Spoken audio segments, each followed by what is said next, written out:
Magandang araw sa inyong lahat. Welcome back sa ating series na, Ang Logos. Kapatid, kung nakapanood ka na ng episode 1 at 2, alam mo na ang pag-aaral natin ay tungkol sa pinakamalalim na katotohanan ng Ebanghelyo ni Juan. Natutunan natin na sa pasimula ay ang salita, at ang salitang ito ay Diyos. Nakita natin kung paano siya ang lumikha ng lahat ng bagay, at kung paano siya ang liwanag ng sangkatauhan. Pero ngayon, dadating na tayo sa isang talata na sisira sa ating mga isipan at puso. Ang talata 14 ng Juan Kabanata 1. Ito ay ang verse na naglalaman ng pinakamalaking mystery, ng pinakamalaking hiwaga sa buong kasaysayan ng mundo. Ang tawag natin dito ay ang incarnation. Ang pagkatawang tao ng Diyos mismo. Ang episode na ito ay, ang salita na naging tao. At titingnan natin ito hindi lang bilang simpleng pagsasalaysay, kundi bilang isang life-changing truth na dapat pagbatayang ng ating buong pananampalataya. Tara, simulan natin. Soli Deo Gloria, para sa kaluwalhatian ng Diyos. Una, basahin muna natin ang ating talata ngayong araw. Juan Kabanata 1, talata 14, mula sa Magandang Balita Biblia. At ang salita ay nagkatawang tao at nanirahan sa gitna natin. Nakita namin ang kanyang kaluwalhatian, ang kaluwalhatiang taglay ng bagtong na anak ng Ama, puspos ng biyaya at katotohanan. Kapatid, pakinggan mo ulit ang mga salitang ito. Ang salita ay nagkatawang tao. Isipin mo ang logos na walang simula, ang Diyos na lumikha ng billions of galaxies, ang makapangyarihan na walang hanggan. Ay naging sanggol, naging tao, naging isa sa atin. Ito ay hindi simpleng kwento. Ito ay ang climax ng plano ng Diyos mula pa noong pasimula ng mundo. Sa buong episode na ito, tutulong sa atin ang mga pananaw ng mga kilalang Reformed at Evangelical theologians upang mas maintindihan natin ang lalim ng incarnation. Hindi ito abstract theology lang. Ito ay puso mismo ng ating kaligtasan. Tara, siyasatin natin talata by talata. Mula sa rurok ng kalangitan, ang logos ay bumaba upang makipamuhay sa mga taong kanyang nilikha. Isipin mo ang eksena. Walang pag-asa ang mundo. Ang sangkatauhan ay lubog sa kasalanan simula pa kay Adan. Libu-libong taon na ang lumipas. May mga propeta, may mga batas, may mga templo. Pero walang solusyon sa problema ng kasalanan. Tapos biglang, sa isang maliit na bayan sa Bethlehem, sa isang kahanga-hangang gabi bumaba ang Diyos mismo. Hindi siya nagpadala ng anghel. Hindi siya gumamit ng ibang paraan. Ang Diyos mismo. Ang logos na nasa taong ito mula pa sa simula ay bumaba. Literally, physically, really. Ito ang tinatawag nating divine condescension, ang pagpapakumbaba ng Diyos.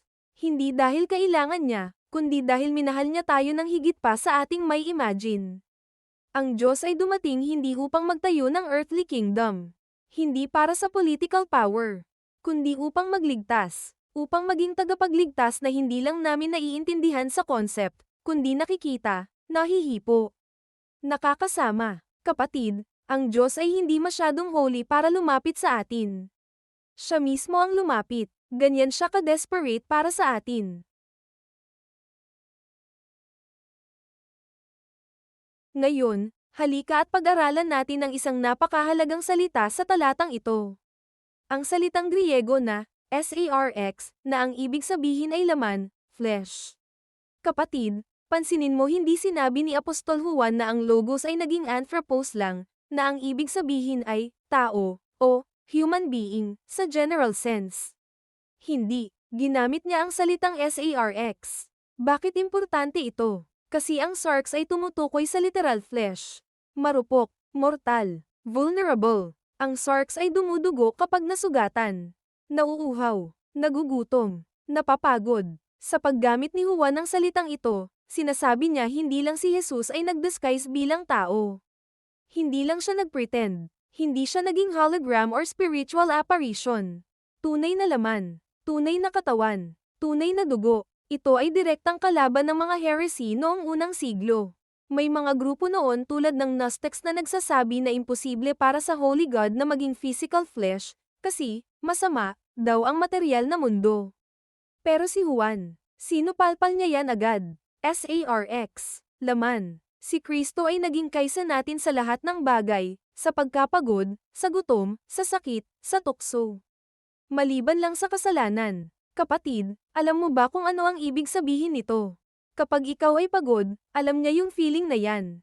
Kapag ikaw ay nasasaktan physically or emotionally, naranasan na niya yan. Hindi lang siya sympathetic, siya ay empathetic. Kasi naging laman siya. Tunay. Totoong totoo. Ngayon, pakinggan natin ang pananaw ni John Calvin, isa sa mga greatest theologian ng church history. Sabi ni Calvin sa kanyang commentary sa Gospel ni Juan, "The Word did not cease to be what He was, but began to be what He was not." Kapatid, ito ay profound. Ang ibig sabihin nito, noong naging tao si Jesus, hindi siya tumigil sa pagiging Diyos. Hindi niya inalis ang kanyang divinity para maging tao. Hindi, patuloy pa rin siyang 100% Diyos. Pero nagsimula siyang maging something na hindi siya dati. Human nature, human flesh, human experience. Kaya sinasabi natin si Jesus ay 100% God at 100% man. Hindi 50-50, hindi kalahati-kalahati, fully divine, fully human, sabay. Ito ang tinatawag nating hypostatic union, ang pag-iisa ng dalawang kalikasan, divine at human. Sa isang persona ni Kristo. Nakikita mo ba kung gaano kasignificant ito para sa atin? Kung hindi siya 100% Diyos, hindi siya makakaligtas sa atin, kasi ang kasalanan ay against an infinite God, kaya kailangan ng infinite sacrifice. Kung hindi siya 100% tao, hindi siya pwedeng maging substitute natin kasi tayo ay tao, so kailangan ng ating representative ay tao din. Kaya both, fully God, fully man. Salamat sa wisdom ng Diyos na binigay kay Calvin na nagpaalala sa atin ito.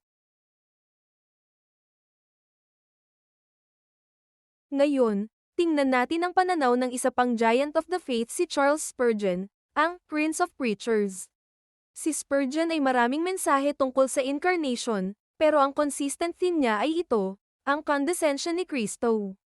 Ang pagpapakumbaba. Pansinin mo ang quote niya. Ang infinite ay naging sanggol, ang omnipotent ay naging mahina. Kapatid, isipin mo ang contrast na ito. Ang Diyos na walang hangganan, nabibilang ang bawat bituin sa universe, nakakaalam ng bawat atom. Ay naging baby, isang sanggol na umiiyak, na kailangang pakainin, na kailangang alagaan. Ang makapangyarihang Diyos, na ang salita lang ay lumikha ng mga bundok, mga dagat, mga galaksya, ay naging mahina. Siya ay nanghingi ng tulong. Nagdepend sa kanyang earthly parents. Natulog. Napagod. Sinabi ni Spurgeon, ang Diyos na nagluluwalhati sa buong kalawakan ay pumayag na balutin ng maruming tela, dirty cloth sa isang sabsaban. Hindi sa palasyo. Hindi sa golden crib. Kundi sa sabsaban ng mga hayop.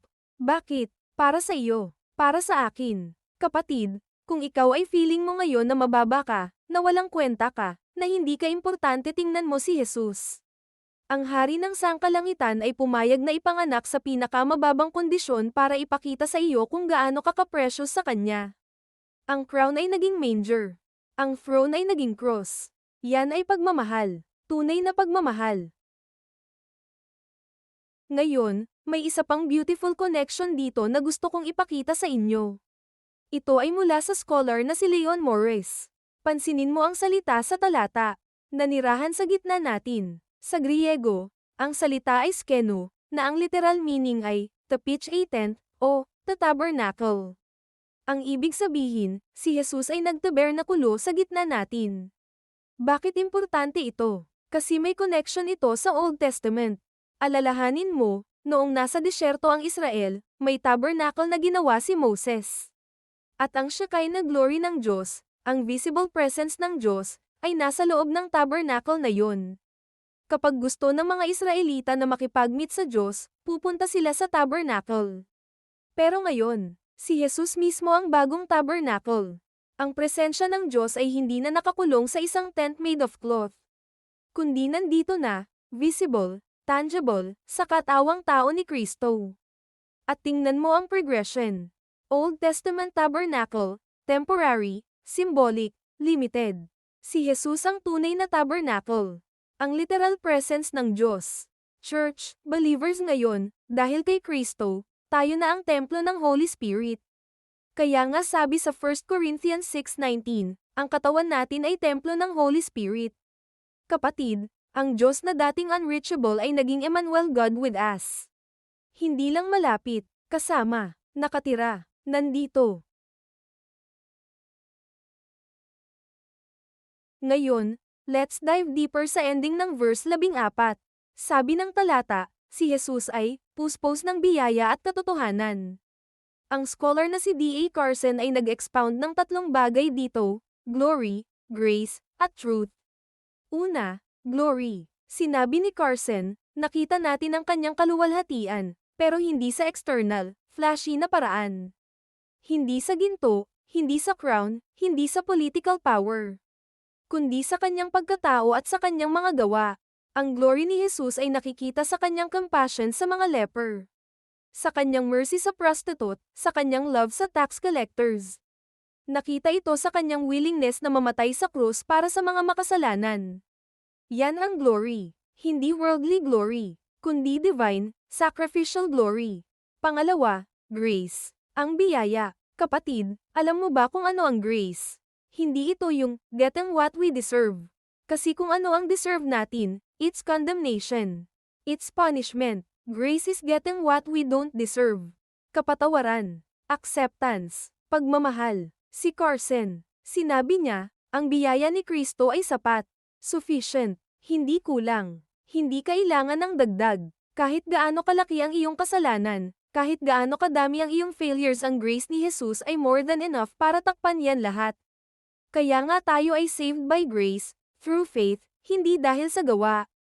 Kasi walang gawa na makakapantay sa grace na ito. Pangatlo, truth. Sinabi ni Carson, si Jesus ay ang ganap na katotohanan na nagpapalaya sa atin mula sa kasinungalingan. Kapatid, maraming truth na pinagsasabi ang mundo. Maraming philosophies, maraming religions, pero si Jesus, sinabi niya mismo, I am the way, the truth, and the life. Hindi lang siya nagtuturo ng truth, siya mismo ang truth, at ang truth na ito, hindi ito nakakasakit, hindi ito nakakalito, kundi nagpapalaya. Sabi ni Jesus sa Juan 8:32, you will know the truth, and the truth will set you free. Grace and truth, together, perfect balance.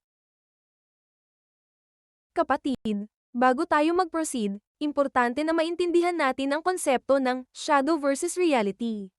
Sa buong Old Testament, lahat ng bagay, ang sacrifices, ang tabernacle, ang priesthood, lahat yan ay shadows. Anino lang, symbols, pointers. Pero si Jesus, siya ang reality, ang tunay, ang totoo. Ang mga sacrificial lambs noong Old Testament, shadow lang. Si Jesus ang tunay na Lamb of God. Ang priests na naghahandog ng sacrifices, shadow lang. Si Jesus ang Great High Priest. Ang temple sa Jerusalem, shadow lang. Si Jesus ang tunay na temple. Kaya nga sinabi sa Hebrews Kabanata 10 Talata 1, the law is only a shadow of the good things that are coming, not the realities themselves. Ibig sabihin, lahat ng rituals, ceremonies, at practices sa Old Testament ay preparation lang.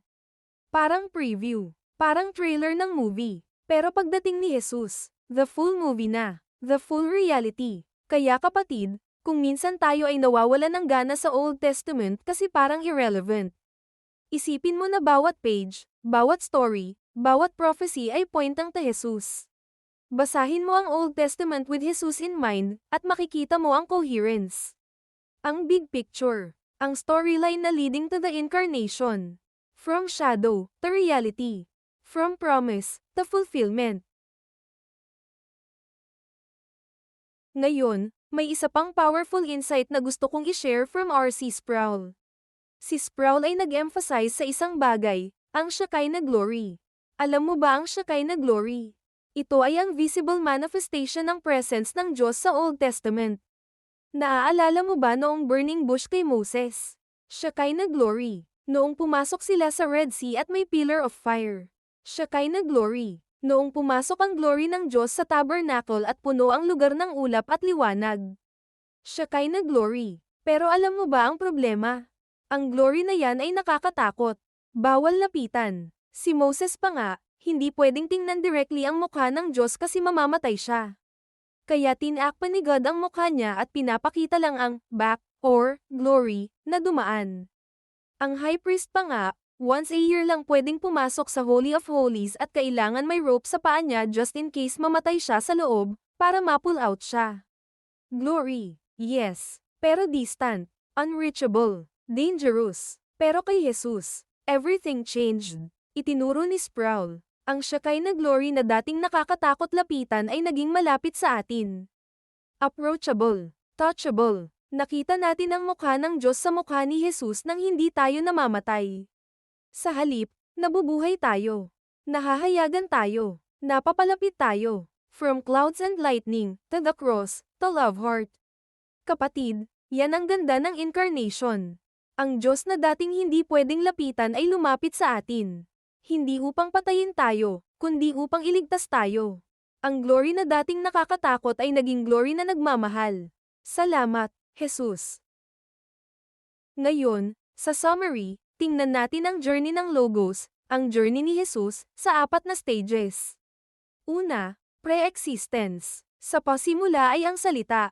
Bago pa man magsimula ang tiempo. Bago pa lumikha ng universe. Bago pa magkaroon ng galaxies, planets, humans, nandoon na si Jesus.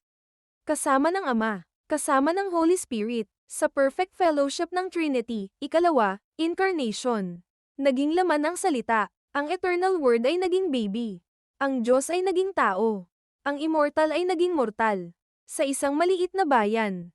Sa isang humble na sabsaban. Born to a virgin named Mary. Walang fanfare ng mundo. Walang media coverage. Walang red carpet. Pero ang heaven, nag-rejoice. Ang angels, nag-celebrate. Kasi alam nila this is it.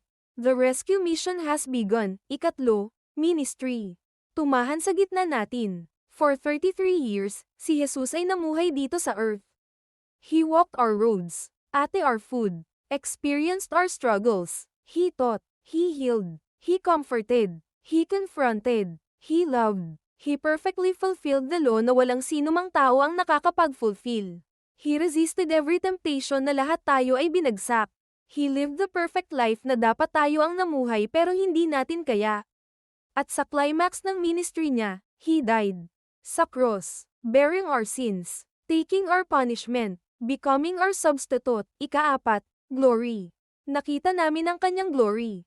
Pagkatapos ng cross, ang resurrection. Pagkatapos ng death, ang life. He rose from the dead on the third day triumphant over sin, death, and Satan. Ascended to heaven, seated at the right hand of the Father. At ngayon, He reigns. He intercedes for us. He is preparing a place for us. At one day He will return. In full glory. To judge the living and the dead. To make all things new. From eternity past, to incarnation, to ministry, to glory. Yan ang journey ng Logos. Yan ang story ng Jesus. Tayo ay parte ng story na yan. Invited. Included, saved by grace. Ngayon, gusto kong i-emphasize ulit ito kasi napaka-importante. Puspos ng biyaya at katotohanan. Kapatid, si Jesus ay hindi 50-50. Hindi siya 50% grace, 50% truth. Kasi kung ganun, meaning there's a trade-off. Kapag mas maraming grace, kulang ang truth. Kapag mas maraming truth, kulang ang grace. Hindi. Si Jesus ay 100% grace at 100% truth. Full measure. Walang kulang. Walang excess. Perfect balance. Tingnan mo ang dalawang extremes na nakikita natin ngayon. Una, truth without grace katumbas cruelty. Ang katotohanan ng walang biyaya. Kalupitan. Ito yung mga taong laging judgmental. Laging critical. Laging condemning. Kasalanan mo yan. Deserve mo yan. Walang patawad. Technically tama sila sa truth.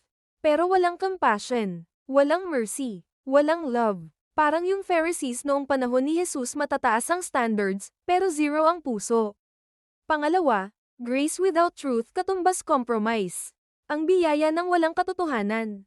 Kompromiso. Ito naman yung opposite. Okay lang yan. God is love. Walang masama. Lahat ay accepted. Technically, they emphasize love. Pero they ignore sin. They tolerate disobedience. They compromise biblical standards. Parang yung culture ngayon, love wins, so anything goes. But Jesus, full truth, go and sin no more. Full grace, Neither do I condemn you. Full truth, you must be born again. Full grace, for God so loved the world. Kapatid, as followers of Christ, dapat tayo rin. We stand for truth, hindi tayo mag-compromise sa biblical standards. Pero we extend grace, hindi tayo mag-condemn, kundi mag-love and mag-invite to Jesus. Truth tells you as what is right. Grace empowers you as to live it out. Truth convicts. Grace converts. Both. 100% of each. Like Jesus. Okay kapatid, before tayo mag-close, let's quickly recap ang mga natutunan natin mula sa ating theological guides ngayong araw. Calvin, ang hiwaga ng pag-iisa ng dalawang kalikasan. Si Jesus ay hindi nag-stop being God para maging tao. He remained fully God and became fully man. Hypostatic union. 100% both. Carson, ang exegesis ng dwelt bilang bagong Exodus. Si Jesus ay ang new tabernacle. Ang presence ng Diyos ay hindi na sa tent or temple, kundi sa tao ni Kristo. God with us. Emmanuel. Spurgeon, ang sabsaban bilang trono ng pagpapakumbaba. Ang infinite ay naging sanggol. Ang omnipotent ay naging mahina. Ang hari ng universe ay ipinanganak sa feeding trough ng mga hayop. Condescension. Humility. Love. Sproul, ang kaluwalhatian ng Diyos na nakikita na natin. Ang Shekinah glory na dating nakakatakot at unreachable ay naging approachable kay Jesus. Nakita natin ang mukha ng Diyos nang hindi namamatay, kundi nabubuhay. Ang lahat ng insights na ito ay nagtuturo sa atin ng isang central truth. Ang Diyos ay hindi contented na manatiling malayo. He didn't just send a message. He didn't just send a prophet. Siya mismo ang dumating. The Word became flesh. Yan ang Christianity. Yan ang gospel. Yan ang hope natin. Salamat sa pagsama ninyo sa episode 3 ng Ang Logos. Sana ngayong araw, lumalalim ang inyong pagka-appreciate sa hiwaga ng incarnation. Hindi lang ito intellectual theology. Ito ay personal, intimate, life-changing. Ang Diyos na lumikha ng universe ay naging baby para sa iyo. Ang Holy God ay naging tao para maging substitute mo. Ang Eternal Word ay naging flesh para mahalin ka, iligtas ka, at magdala sa iyo ng eternal life. Sa next episode, pag-uusapan natin ang testimony ni Juan Bautista verses 15 to 18. Makikita natin kung paano si Juan ay nag-point sa kanyang disciples toward Jesus, at kung ano ang significance ng relationship between law at grace. Kung first time mo dito, mag-subscribe para sa updates. Share this video kung nakatulong ito sa iyo. At i-comment kung may questions or reflections kayo. Hanggang sa next episode, kapatid. Soli Deo Gloria para sa kaluwalhatian ng Diyos, at sa Kanya lamang. God bless you all.